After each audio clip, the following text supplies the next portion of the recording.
Nunca acreditei em assombrações. Aprendi cedo a rir das narrativas que atravessaram as mesas das noites de família, daquelas histórias que enfeitam o medo e nada mais.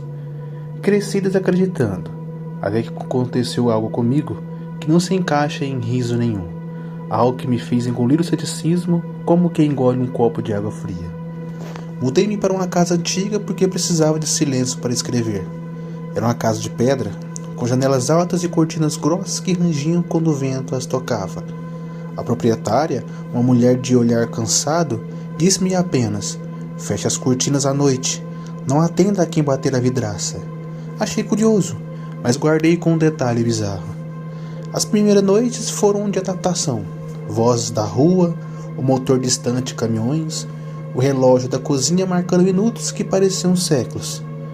Mas numa madrugada, acordei com um ruído delicado, como uma oração murmurada junto ao vidro. Levantei-me e espreitei pela cortina. Não havia nada além da neblina que rolava entre as árvores. Pensei que fora um sonho. Os ruídos não cessaram. Voltavam sempre às 3 horas. Uma hora que adquiriu para mim uma intensidade cruel. Vinha um sussurro, um alívio que deslizava entre os sons como quem rasga papel.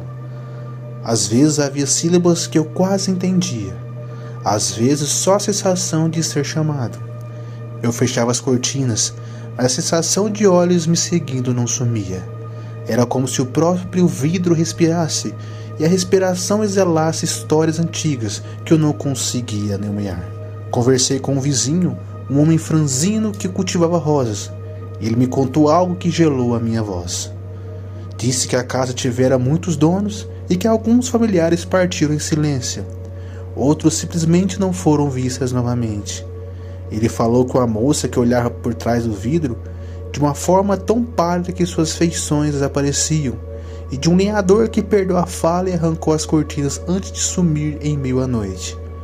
Achei que era lindo o local, até ver, com os meus próprios olhos, marcas finas no vidro, como se dedos longos tivessem rascado a superfície à procura de algo para agarrar. Decidi dormir com a janela entreaberta, talvez para provar a mim mesmo que nada poderia me tocar. Às 3 em ponto, ouvi passos do lado de fora, como se alguém caminhasse no parapeito. Uma sombra branca se desenhou na linha fina da luz. Minha cabeça girou, senti náusea, e ainda assim, como se um fio velho me puxasse. Subi até o parapeito e encostei a mão no vidro frio. A sensação foi um choque. Não havia calor humano, só uma questão de vácuo que sugava para dentro. Na manhã seguinte, encontrei pegadas pequenas e alongadas, com a marca de algo que lembrava unhas muito finas. As rosas do jardim estavam murchas e as pétalas como papel. Comecei a notar pequenas coisas que não combinavam. Um cheiro de mar num quarto que nunca teve vista para o oceano. Um sussurro de água quando a torneira estava fechada. O móvel deslocado alguns centímetros a cada amanhecer. A casa organizava um corpo de memórias que não eram minhas. A ansiedade tornou-se companhia, e já não saía à noite. Trancava portas, prendia janelas, amontoava móveis na frente da porta para deter uma chegada que eu não podia compreender. Mesmo assim, à noite alguém batia contra o vidro com um compasso irregular, como quem marca um tempo para que eu escute. Tentei gravar os sons, mas os aparelhos falhavam. Minha câmera mostrava apenas um escuro com ruído, e o microfone colhia um vácuo branco. Na madrugada, a batida foi mais forte. Levantei-me e, para minha própria vergonha, chamei: "Quem está aí?" A resposta veio como um calor que atravessou a parede, uma palavra única e arrastada: "Volte." Não voltei. Corri para a rua com a intenção de não olhar para trás. Quando me dei o direito de olhar, vi no vidro o reflexo de um rosto que não era apenas a sombra. Olhos fundos escuros que me observavam como quem espera uma dívida ser paga. Fugir parecia decisão lógica, mas havia algo que prendia os meus passos. Ao fechar a porta para sempre, encontrei uma fotografia caída no chão, atrás da moldura. Era a casa em preto e branco, e à frente dela, uma família com sorrisos tirados de um tempo sem pressa.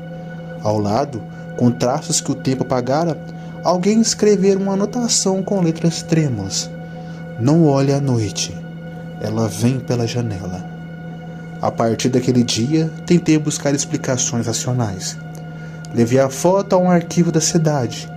Prolonguei minhas horas em bibliotecas. Conversei com as pessoas que lembravam de funerais e cartas perdidas. Descobri referências a um acidente. Uma criança que desaparecera nas margens de um lago anos antes. Uma mulher que jazia em um hospital em silêncio. Um velho que perdera a voz depois de uma noite de febre. As histórias variavam, mas havia um fio: o vidro. Tentei, então, enfrentar. Isso foi estúpido. Uma noite, abri todas as cortinas e encarei o exterior como quem encara o espelho. Às 3, a casa encheu-se de vozes. Centenas, talvez milhares, todas sussurrando a mesma melodia. A sala parecia encolher. Algo tocou meu ombro, leve, como uma pena fria.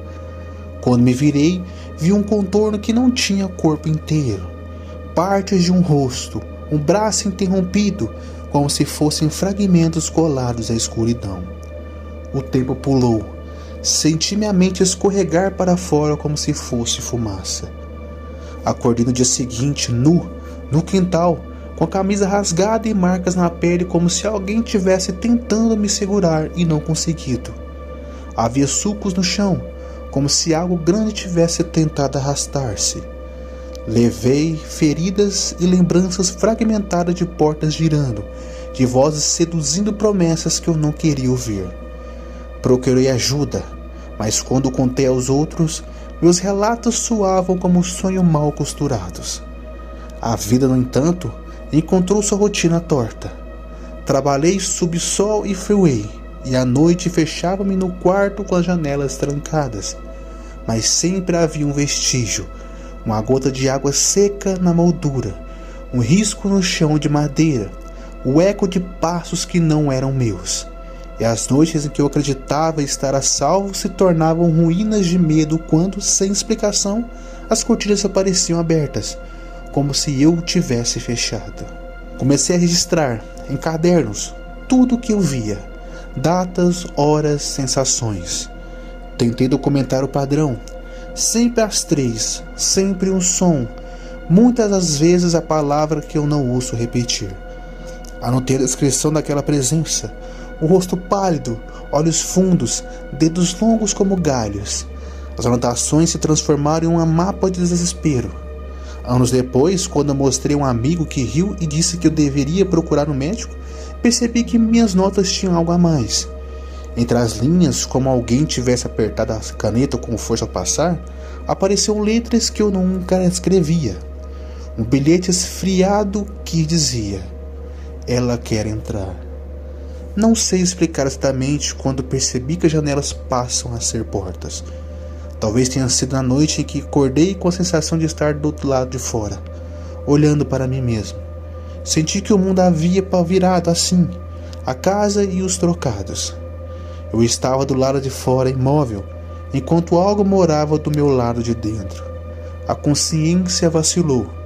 Acordei no hospital, sem memória exata de como cheguei lá, com uma testa marcada por uma ferida e o cheiro de fumaça nas roupas. Os médicos falaram em delírio, em estresse e em privação de sono. Receitaram calmantes, disseram para evitar o isolamento.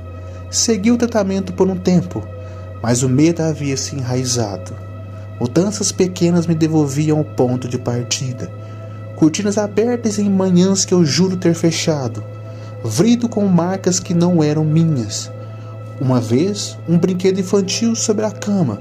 Um cavalo de madeira com olhos vazios que não pertenciam a ninguém que o conhecesse. Cheguei a pensar que escrever seria um antídoto. Transformei os cadernos em um manuscrito. Escrevi páginas e páginas na tentativa de conter o horror, mas a escrita parecia alimentar outra coisa. Às vezes, ao reler, encontrava ruídos nas margens, pequenas anotações que apareciam como quem escrever segredos enquanto dormimos.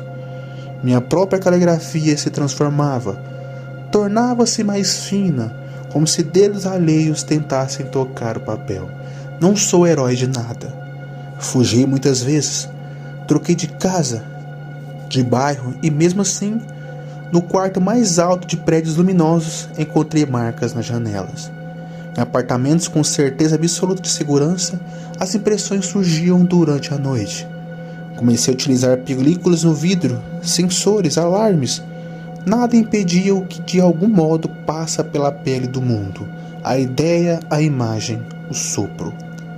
Hoje escrevo para deixar um rastro. Se algo do que digo for lido por alguém que ainda acredita que podemos controlar o medo, saiba que as bordas entre dentro e fora se corroem. Não é apenas uma presença, é uma insistência. Procurei livros antigos por rituais de proteção e encontrei menções a círculos de sal, palavras que fecham portas. Usei algumas dessas coisas e por um tempo tive paz, mas a paz é frágil como vidro fino. Na última noite, acordei com um som de vidro sendo lambido, como se algo passasse a língua pela borda. Olhei para a janela e vi o reflexo de um rosto, não meu, mas uma colagem de rostos. A testa formava-se por fragmentos, a boca por cortes de vozes. E no canto do reflexo, uma linha tênue de letras desenhava algo, uma palavra que se formou ainda apenas quando deixei, por um segundo, o coração escapar e sorrir para o nada. Não vou escrever a palavra aqui. Escrever a palavra é abrir uma porta que não consigo fechar. Prefiro contar em circunvalações, mostrar mapas sem o tesouro. Se você mora perto de uma casa com janelas antigas, feche-as quando o sol descer. Se alguém te disser para não olhar, obedeça. Não obedeço mais tão bem. Às vezes acordo com marcas no vidro e com sabor de metal na boca. Ouço agora um sussurro que balança entre as paredes do apartamento e me lembra que a vida é um corpo prestes a ceder. Ainda assim escrevo, aferrando-me às palavras como quem se apega a uma tábua no mar de vidro, porque talvez escrever seja o único jeito de provar o que estive aqui. Se algo me acontecer, se minhas anotações se transformarem em ecos, peço que queime os papéis. Não deixe que a imagem atravesse para outros olhos. É acima de tudo, à meia-noite, quando escutar algo batendo no vidro, não responda.